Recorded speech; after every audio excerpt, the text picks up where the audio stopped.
Most career advice tells you to just quit a toxic workplace. But in the real world, quitting without a backup plan is a luxury that many people can't afford. Here's how to reclaim your mental health and your career without handing in your notice. My name is Michael Dugan. I've spent over 20,000 hours training leaders inside of one of the largest organizations of its type in the world, mastering the skills of emotional regulation, adaptability, and learning how to fit into difficult environments without losing yourself. If you're dealing with a difficult boss right now, hit subscribe because what I'm about to share with you could change everything about how you experience work. Today, I'm going to give you 4 strategies of how to handle a toxic boss without quitting.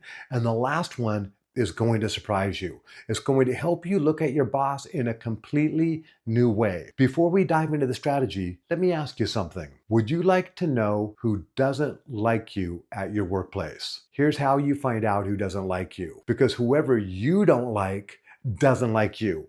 Most people are not aware that we pick up on each other's vibes. It's not like we pick up on each other's thoughts, we pick up on each other's vibes unconsciously. So when you're hating somebody and they don't like you, that shouldn't be a surprise. Even if you're professional, kind to their face. In this way, what you're kind of doing is gaslighting them. You're pretending like you like them, but inside you don't like them at all. The same thing is true for your boss. If you're hating on your boss and they're picking up on that vibe, do you think that's going to help you or hurt you? You're creating the very dynamic that you are trying to escape. Strategy 1. Here's the first thing you need to understand about your toxic boss is they're probably automated. Most people are. What this means is simple. That we're all conditioned by our past experiences. How your boss was raised to be a leader is usually how they lead. That does not make their behavior okay. But what it does do is it gives you perspective.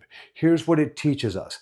Don't take their toxicity personally. If they're mean to you, they're probably mean to everybody. Everybody is doing the best they can at any given moment based upon their level of awareness. And actions are a blueprint into their psychology. What they're doing is showing you their programming in real time. Awareness means understanding that your boss is a human being. Yes, a human being. And they're doing the best they can with what they have at that given moment. This shifts your perspective. When this happens, something interesting happens. You stop carrying the mental scars home with you because right now your boss probably has real estate in your mind. What I mean by that is you're thinking about them when you're at home when you don't want to be thinking about them. Where attention goes, energy flows. When you're thinking about your boss, you're giving them your attention and your energy, taking it from your family and your life. Then we stack one negative experience and we carry it into the next day. So now we have another negative experience and we carry it into the next day. What this does is it creates a condition in us where we experience dread,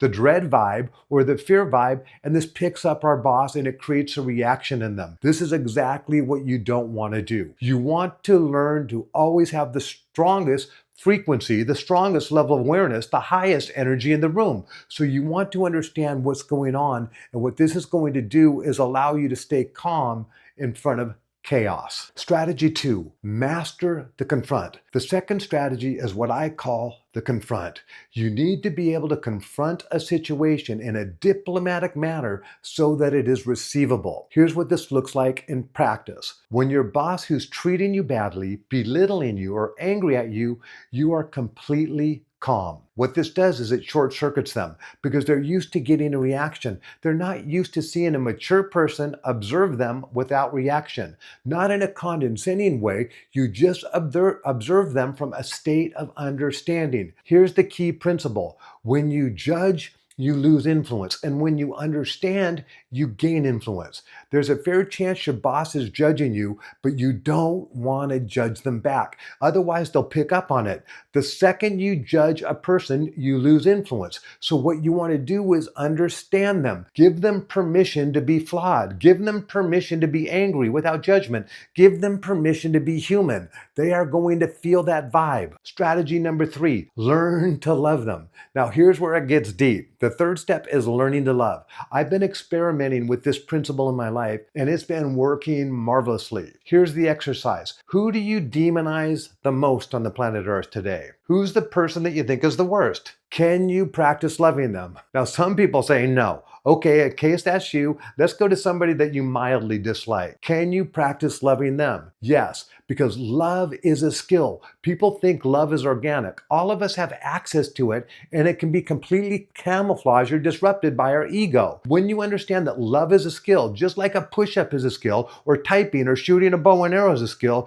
you can get better at loving. It's a skill that's going to make your entire life better. There are so many benefits to love. So if I can love the person that I hate the most or demonize the most on the planet, who else can I love? You got that answer right. I can love everybody. And if I can love them, I can certainly love my boss, and he's going to pick up on that vibe. So here's the technique. I want you to see your boss overlaid into your body. I want your heart and their heart to be beating as one. What you're saying is you and I are one and we are equal. Now do heart-focused breathing. Breathe in for 5 seconds and out for 5 seconds where you focus on something or somebody that you love. And you want to breathe positive energy into your boss. And what this is going to do is change your relationship with them in your head and change your relationship with them out in your life. Strategy 4. Now here's the strategy that sounds the craziest, but it works brilliantly. I call it going to the fair. And yes, I'm about to ask you to do something that sounds completely bizarre, but stick with me because this technique has changed more toxic relationships for more people than almost anything else I teach. Now, oftentimes when I train classes, I ask, what is the brain's or ego's primary purpose? About 95% of the people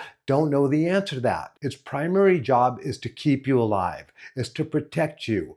All human beings have mirror neurons, and very few people are aware of them. It's an empathy system so that I can empathize with other people. So I know if I need to go into fight, flight, or freeze, if they're a friend or if they're a foe. Now what happens is my face will mimic your face unconsciously. My face will mimic what you're feeling, so I know how you feel, so I know how to react or interact with you. So if you have micro tension on your face, my face is going to mimic that micro tension unconsciously, and it's going to tell me how you feel. People are mimicking people's faces all the time unconsciously.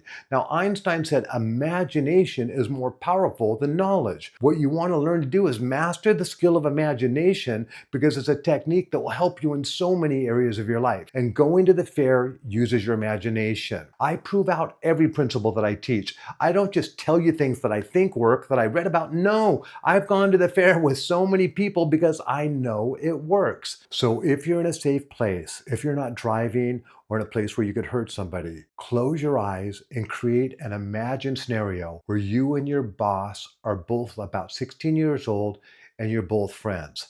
Yes, friends. And you're both going to the state fair at twilight. You're walking through the gravel. The energy is electric.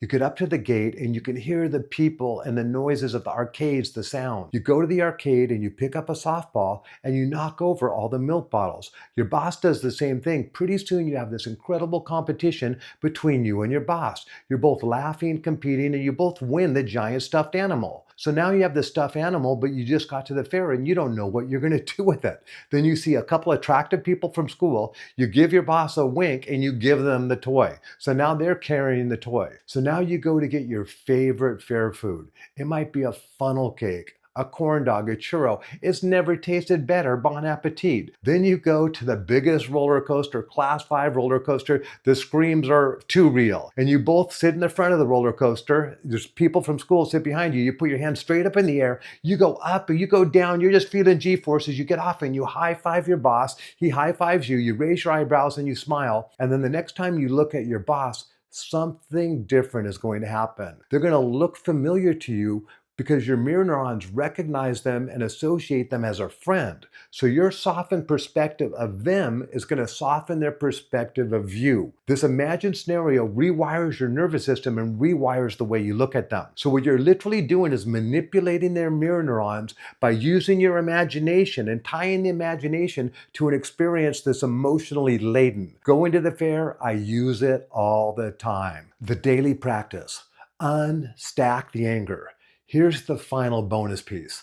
Unstack every day. If you don't unstack this negative experience from today, you're going to keep it and carry it into your tomorrow. And then you're going to get another one, and then you're going to get another one. Every day you want to unstack the negative from today so you're clean tomorrow. Otherwise, it keeps getting worse. Unstacking is a skill, and how you do it is simply say yes to the anger. Yes, what it does is it allows you to feel the feeling. Yes is acceptance, and when you accept something, you're loving it. And love is a solvent, it dissolves the anger. You accept that you feel the anger, you accept it, you accept it. This is how you reclaim your mental health without quitting your job. These 4 strategies, understanding that your boss is on autopilot, mastering the confront, learning to love, and going to the fair will change your experience with your toxic boss. You don't have to quit. You don't have to suffer. All you have to do is train your nervous system to stay calm when theirs is in chaos. If this helped you, please hit subscribe, share it with somebody dealing with a toxic boss or a toxic person right now. I hope to see you soon.